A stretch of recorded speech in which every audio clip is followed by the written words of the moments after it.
नमस्कार, good morning. आपका स्वागत है। मैं हूं आपके साथ रिंकी। आप देख रहे हैं मॉर्निंग सेशन। आज ग्लोबल मार्केट में ऐसी खबरें सामने आई है जिसने दुनिया भर के निवेशकों की चिंता बढ़ा दी है।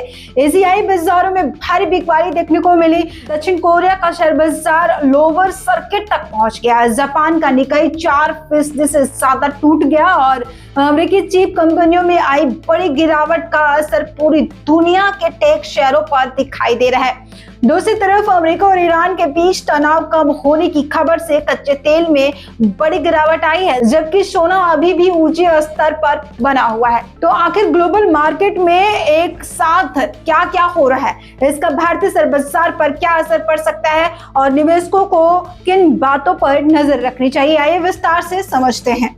मंगलवार यानी आज 28 जुलाई को एशियाई शेयर बाजारों में जोरदार गिरावट देखने को मिली। सबसे बड़ी गिरावट दक्षिण कोरिया के बाजार में दर्ज की गई है। कोरिया का इंडेक्स कोशिपी करीब 8.7% टूट गया, जिससे बाजार में घबराहट का माहौल बन गया है। वहीं स्मॉल कैप इंडेक्स कोसडैक भी 3.63% नीचे फिसल गया है। जापान का निकाई 225 लगभग 4.2% गिर गया, जबकि टॉपेक्स इंडेक्स भी कमजोरी के साथ कारोबार करता दिखाई दिया। ऑस्ट्रेलिया का S&P ASX 200 भी शुरुआती कारोबार में लाल निशान में रहा। पूरी एशिया में की बिकवाली की सबसे बड़ी वजह अमेरिकी टेक्नोलॉजी और चीप कंपनियों में आई तेज गिरावट रही। निवेशकों ने जोखिम वाले शेयरों से दूरी बनाना शुरू कर दिया, जिसका असर पूरे क्षेत्र में देखने को मिला। सोमवार को वॉल स्ट्रीट का कारोबार मिला जुला रहा। डाउ जोन्स बढ़त के साथ बंद हुआ। S&P 500 मामूली बढ़त दर्ज कर पाया, लेकिन नैस्डैक लाल निशान में बंद हुआ है। इसकी सबसे बड़ी वजह ये रही कि निवेशक इस सप्ताह आने वाले बड़ी टेक कंपनियों के तिमाही नतीजों का इंतजार कर रहे हैं।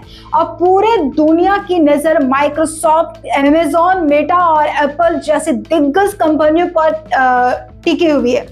इन कंपनियों के नतीजे ये तय करेंगे कि आर्टिफिशियल इंटेलिजेंस यानी AI आधारित तेजी अभी भी मजबूत है या उसकी रफ्तार अब धीमी पड़ने लगी है। सोमवार को अमेरिकी चिप सेक्टर लगातार तीसरे दिन दबाव में रहा। एनवीडिया और AMD के शेयर करीब 5% टूट गया। इसके अलावा माइक्रोन और वेस्टर्न डिजिटल में भी कमजोरी देखने को मिली।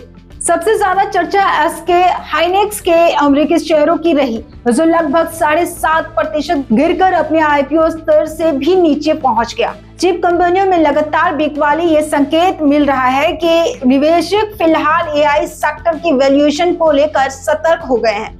पिछले कुछ वर्षों में दुनिया भर के शेयर बाजारों की तेजी का सबसे बड़ा कारण AI सेक्टर रहा, लेकिन अब निवेशकों के मन में सवाल उठने लगे हैं कि क्या AI पर किए गए भारी निवेश के अनुरूप मुनाफा कमा पाएगी या नहीं। अगर आने वाले दिनों में बड़ी टेक कंपनियों के नतीजे उम्मीद से कमजोर रहे तो इसका असर पूरी दुनिया के शेयर बाजारों पर देखने को मिल सकता है।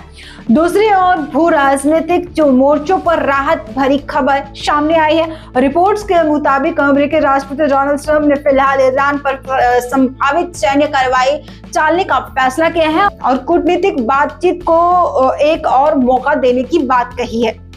साथ ही ये भी खबर सामने आई है कि ईरान और ओमान के अधिकारी स्ट्रेट ऑफ हॉर्मुज में जहाजों की आवाजाही सामान्य करने को लेकर बातचीत कर रहे हैं। पिछले कारोबारी सत्र में 7% से ज्यादा गिरने के बाद WTI क्रूड $82 प्रति बैरल से नीचे आ गया। वहीं ब्रेंट क्रूड करीब $88 प्रति बैरल के आसपास कारोबार करता दिखा। तेल की कीमतों में गिरावट भारत जैसे तेल आयात करने वाले देशों के लिए राहत की खबर मानी जाती है। अगर कच्चा तेल लंबे समय तक नीचे रहता है तो इससे महंगाई पर दबाव कम हो सकता है और गवर्नमेंट के इम्पोर्ट बिल में भी राहत मिल सकती है। एक तरफ टेक और चिप सेक्टर में भारी दबाव है, जिससे एशियाई बाजारों में बड़ी गिरावट आई है। दूसरी तरफ अमेरिका और ईरान के बीच तनाव कम होने की उम्मीद से कच्चे तेल में राहत मिली है। तो अब देखते हैं भारतीय शेयर बाजार पर इसका क्या असर होता है।